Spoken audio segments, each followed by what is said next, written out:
नमस्कार मित्रांनो, मी गणेश मानकर तुम्हा सर्वांचे इग्नाइट अकॅडमीच्या या प्लॅटफॉर्मवर मी स्वागत करतो।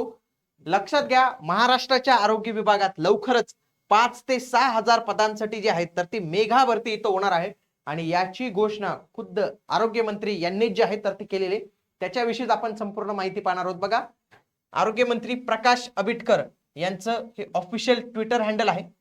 नागरिकांना सुरळीत आरोग्य सेवा मिळावी यासाठी महाराष्ट्रातील प्रत्येक जिल्हा रुग्णालय, उपजिल्हा रुग्णालय, सुपर स्पेशालिटी हॉस्पिटल तसेच एखाद्या उपकेंद्रामध्ये सुद्धा कम्युनिटी हेल्थ ऑफिसर असावा या दृष्टीने आरोग्य विभागाकडून 5 ते 6 हजार पद भरण्यात येणार आहेत। बघा, 25 मार्च 2026 विधान भवन मुंबई इथं हे यांचं ट्विट जे आहे तर ते आपल्याला इथं पाहायला मिळतं।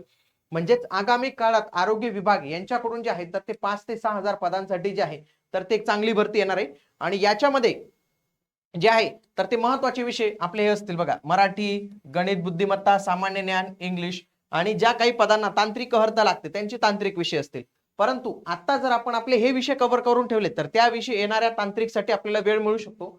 म्हणूनच सर्वसमावेशक एक ऑल इन वन बॅच आपण लॉन्च केलेली, जी तुमची तलाठी, मनपा, नगर परिषद, वन विभाग, आरोग्य विभाग अशा विविध पदांसाठी उपयुक्त ठरणार आहे। लक्षात घ्या, ही बॅच लाईव्ह स्वरूपाची मित्रांनो, रेकॉर्डिंग वगैरे काही नाही, लाईव्ह स्वरूपाचे रेकॉर्डेड लेक्चर्स त्याच्यानंतर लाईव्ह मध्ये उपलब्ध होतील।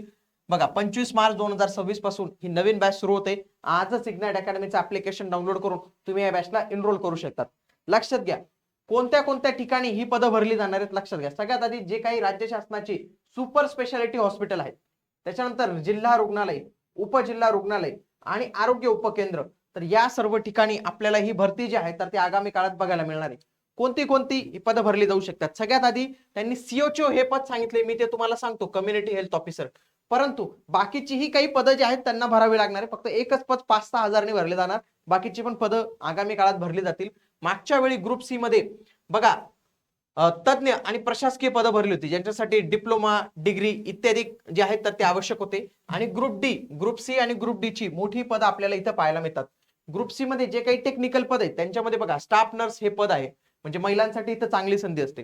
त्याच्यानंतर ज्यांची फार्मसी झालेली आहे त्यांच्यासाठी औषध निर्माण अधिकारी, आरोग्य सेवक आणि सेविका हे महत्वाचं पद आहे। आहार तज्ञ, डायटिशियन, त्याच्यानंतर प्रयोगशाळा वैज्ञानिक अधिकारी, किरण तंत्रज्ञ, कम्युनिटी हेल्थ ऑफिसर ही पदं जी आहेत तर ती भरली जातात। ग्रुप डी मध्ये, ग्रुप सी मध्येच काही नॉन टेक्निकल पदे जसं की लिपिक, वरिष्ठ लिपिक, वीज तंत्री, नळ कारागीर, सांख्यिकी अन्वेषण आणि वाहन चालक।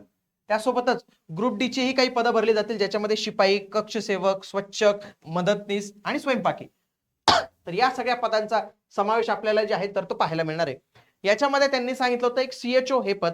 लक्षात घ्या, सीएचओ म्हणजे कम्युनिटी हेल्थ ऑफिसर, याची मागे पण जाहिरात आलेली होती, आगामी काळात पण याच्यासाठी पात्रता लागते की तुम्ही BAMS असावं किंवा BUMS असावं किंवा BSc नर्सिंग असावं किंवा BSc इन कम्युनिटी हेल्थ, या चारहींपैकी कुठली एक डिग्री असेल तर तुम्ही फॉर्म भरू शकता। कुठलीही पद पात्रता तुमची पूर्ण होत असेल तर तुम्ही सीएचओ जो आहे तर तो बनवू शकतात। वरीलपैकी कुठलीही एकच जे आहे तर ते तुम्हाला इथं अपेक्षित आहे।